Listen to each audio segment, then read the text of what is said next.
Times network brought together activists, business leaders, policy makers and everyday citizens in its inaugural India Climate Summit to address the impact of climate change. These distinguished voices have championed the cause of climate action. They have been raising awareness and protecting the future of our planet. The summit brought forth its commitment to foster a sustainable nation, uniting stakeholders in a common agenda. India Climate Summit brought together distinguished experts to ponder on the question of how renewable resources will be able to drive economic growth alongside sustainability. Dr. Vibha Dhawan and Erik Solheim joined Shreya Upadhyay for an invigorating conversation. Let's talk about renewable energy and the adoption of renewable resources for economic growth, how it impacts economic growth. My two distinguished guests, Erik Solheim is joining us from Norway, I believe, Erik. I'm actually in Paris at the moment, but very happy to be with you in Delhi. Right, okay. Erik, let me start with you then. When we talk about renewable energy and how it impacts economic growth of a country, in the Indian context, how can we understand it in terms of it impacting and creating jobs in terms of skill? Absolutely. We are at the crossroads of human history. Look, in the past, if a nation wanted to grow, bring people out of poverty, there was just one pathway. It must be based on fossil fuels and on coal. That's what the Brits did as the first, the Germans, the Americans, the Japanese, the Koreans, the Chinese, and now Indians. Every nation built its prosperity on coal, not because they believed it was good for the health or because they believed it was good for nature, but it was the only way to prosperity. So that's so much the 20th century. Now in the 21st century, we have a completely new development paradigm before us for the simple reason that the price of solar energy has fallen by 90% in the last decade. The price of wind energy has fallen nearly as much, and we know how to store energy. Look, as an example, in the Indian state of Gujarat, the Adani Group is now starting building what will be the largest solar and wind plant on planet Earth. Is 30 gigawatt. To put that in context, well, that's 6 times as much as the energy grid of Nigeria, which is the biggest nation in Africa. It's as much as the total hydropower production of my nation, Norway. So it's huge, huge, huge. And knowing Gautam Adani is not doing this just because he is an environmentalist, but of course because he can make jobs and prosperity and profits and make money. It's simply a very viable business option while doing good for India and the global environment all the same. So going green, going into renewables is now very, very good for an economy and very good for the environment at the same time. Dr. Vibha Dhawan, you know, India has taken a lot of initiatives when we talk about renewable energy. Say, for example, the International Solar Alliance and the kind of, small steps that we've taken which cause a large impact. In terms of what the government is doing towards a greener economy, could you help us understand what steps have been taken? Well, thank you for this question. And I'll put it this way, that in Glasgow during COP, our Honorable Prime Minister, he had made certain commitments, and that is in terms of going net zero by 2030, increasing capacity for renewables and 50% of the total energy coming from renewable energy.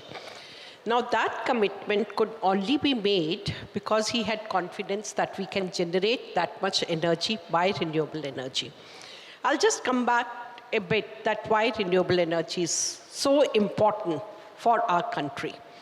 We all know, unlike many other countries, we hardly have any fossil fuel. We only have coal, which again is not of the best quality, and we have to import every drop of oil that is needed for manufacturing.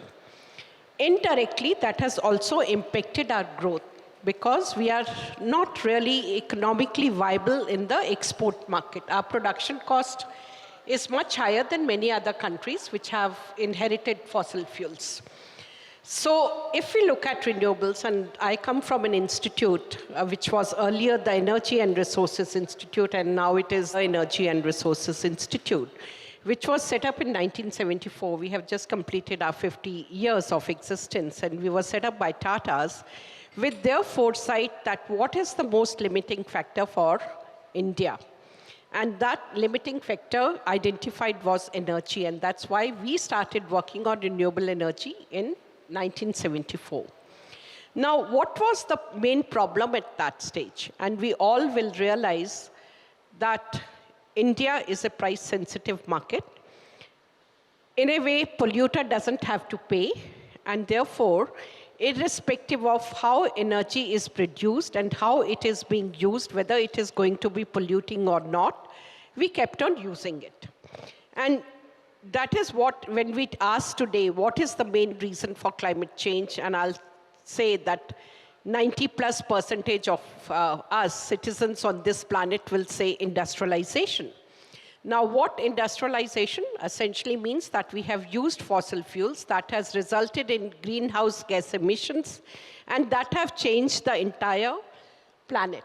We have, because of the emissions, we have higher temperatures, we have precipitation which is not normal, extremes of temperatures, extremes of everything, whether it is temperature, precipitation, so everything is haywire today. And all that is just with 1.15 degrees increase in global temperature. Okay, for those of you who are active on Twitter and follow Erik on it, Erik, let me be honest, I'm a big fan of all the videos that you put on Twitter from across the world. They're very interesting, they're lovely videos, sometimes they're heartwarming videos. But talking about the lessons that India can learn from other countries in terms of adopting renewable energy resources, what would you say would be the top 3? I mean, there is absolutely no doubt that China is now far ahead of any other nation on renewables. I mean, I know that there are tense situations between China and India, and that Indians so quite often don't really want to learn from China. China is far ahead of anyone else. 60% of everything, solar, wind, hydropower, electric batteries, electric cars, are now produced in one nation alone, which is China. This week, I visited Xinjiang province of China, where they have started what is now, I mean, Adani will be the biggest solar plant in the world in the future, but now the biggest solar plant is in Xinjiang, is 4 gigawatt. Well, that's as much power as it can cover the entire nation of, say, Laos or Cameroon. So just this one plant is enormous, and it will soon grow much, much, much bigger. So I think the lessons learned for India, but India is very strong on it. You need a strong government who can make the direction, give the vision, set out what you want to achieve, and Prime Minister Modi is providing that in India. You need a very vibrant business. You need companies like Tata, as Vibha mentioned, or Adani, or Reliance. I mean, these captains of Indian industry is now going green. Look, Adani made his fortune in coal. Now is going into green, into solar and wind. I mean, it's absolutely wonderful. Dr. Vibha Dhawan, you know, India is a country which has thousands of villages. We've got a rural economy that is now gradually also seeing the adoption of renewable energy resources. How much of an impact is that happening? Do you think it's going to help the rural economy in a substantial way? If India has to develop, that development has to come from the villages. And that's where I say renewable is going to play a very important role. Now, let's look at what was happening in the villages before. You look at the problems with them. They had no access to clean fuel even for cooking purposes. They were not electrified. And with the result, their day was of 8 to 9 hours, that's all. So whether they work in the villages, in the fields, or they send their kids to school, it was only 7 to 8 hours that was available to them. You look at the productivity, and I'll give you certain examples where we are working, and one such example is from Muradabad. Now, we gave them solar energy for this brassware production. Now, when I went to that cluster and I asked them, are you benefited? And the answer was, you can't imagine the benefit to me and my family. Because earlier what was happening, first of all, on any day, he has his labor sitting over there, and if there is a power cut, he has to pay the laborers. His orders will get cancelled because he was unable to supply on time. So the benefit is not just in terms of saving money, it is indirect benefit. Now let's come to a poor farmer. What he is doing, he's producing perishables. So the entire thing, if they are able to sell, he's always a loser. If the productivity is low, he suffers. If productivity is high, again the prices crashes in the market, and therefore he hardly get any price. So if we now give them solar dryers, we give them even the cold chambers, they can be made with the help of solar energy. So now he will have capacity to store it till he gets better price in the market. He will be able to at least store the vegetables for taking care of nutrition for his own family, and he'll sell the surplus in the markets outside. So he will not lose.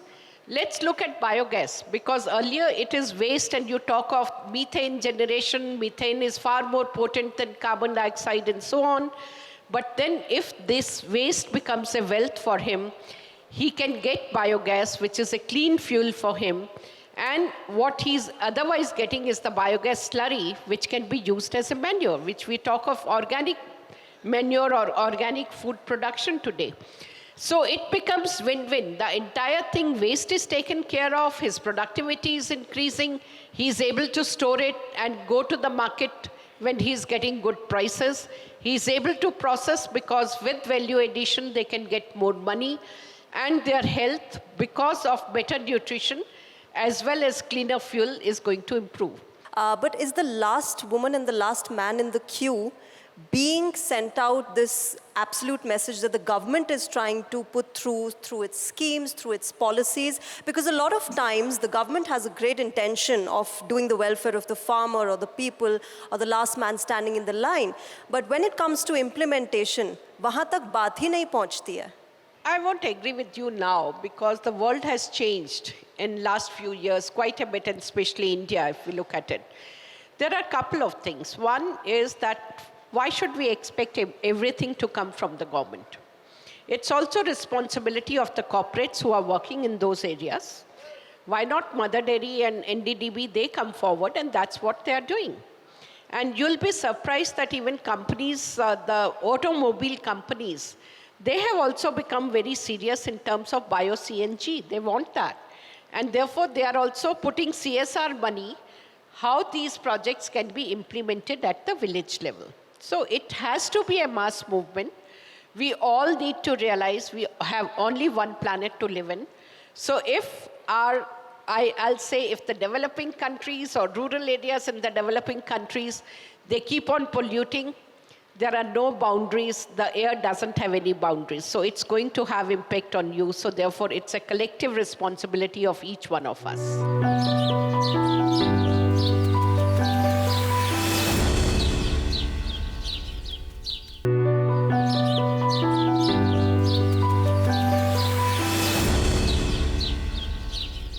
Erik, I come from a state in India called Himachal Pradesh. It's a state of beautiful mountains, of beautiful waterfalls and rivers.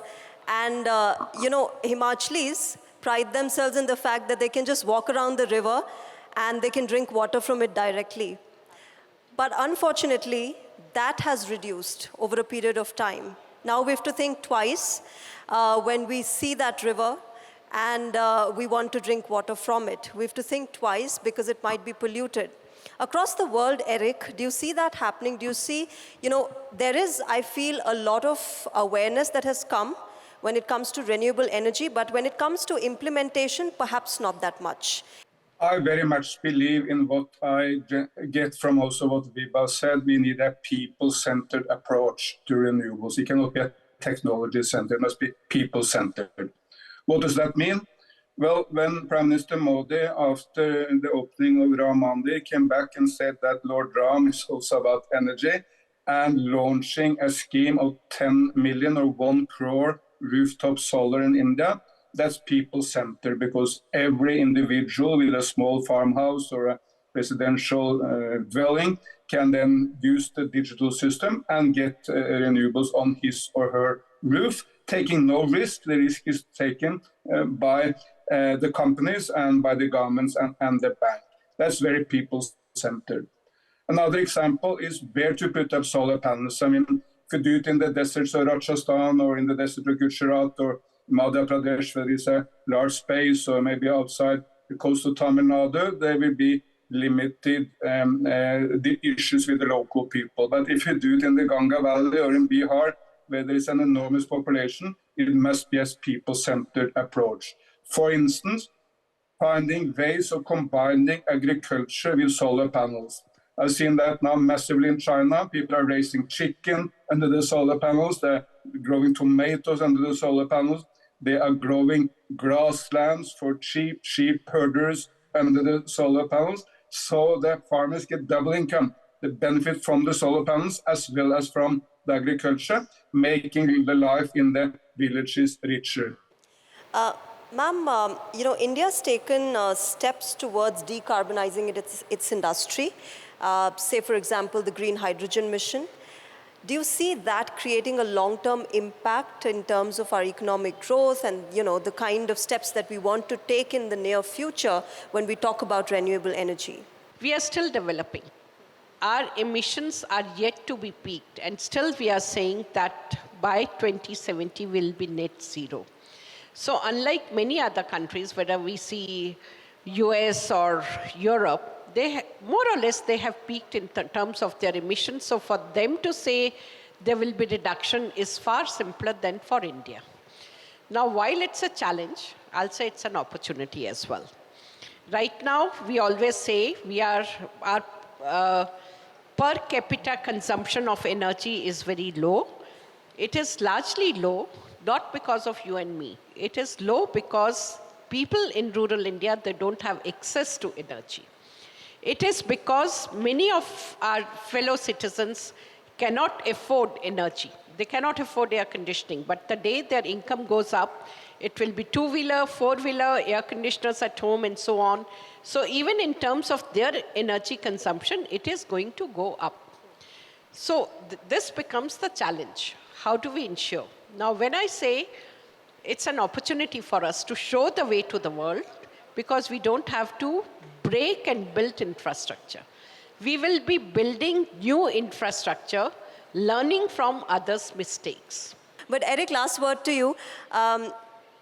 Do you see and do you resonate with Dr. Dhawan the fact that now the adoption, the hesitation to adopt has lessened, and now more and more people want to go the renewable energy way because they see an overall improvement in their life? Absolutely. And also India has a much more favorable political situation, particularly compared to the US, but also compared to Europe. And I think you are absolutely right. People in local India, rural India, they see the benefits. Last year I visited Sanchi, a small town in Madhya Pradesh. Yes, it's a historical town. There's a Buddha was there, or there was strong early days of Buddhism. But now it's a fairly small town, and people saw the enormous benefit of solar. Ladies told me, and also some men, but maybe more ladies, that told me, look, now we have got street lighting at night. We feel a lot more safe going out at night when there is lightning. Farmers told me, look, we can now pump the water by solar. We do not pollute, but we get more water to our agriculture. So very, very close to people benefits, being safer at night, getting more production agriculture, which people can see, and the price of solar is now record low. 2 weeks ago, Gujarat set something which is close to a world record. The combined price of constructing solar with battery is now cheaper than coal. So meaning that it's an enormous benefit for people, and then you will get it. And the solar revolution has been kind of slow until now. It's becoming very, very fast, and you will see it overtaking all over India at a very, very fast pace. When India is utilizing the sun or the wind, India is utilizing domestic resources and saving money, adding to the enormous benefit for the people on the ground. All right, we'll leave it there. Thank you very much to both of you, Erik Solheim and Dr. Vibha Dhawan, for this enriching session. Thank you all of you to patiently listening to us, and for both of you for joining us and helping us understand the renewable energy sector better. Thank you very much.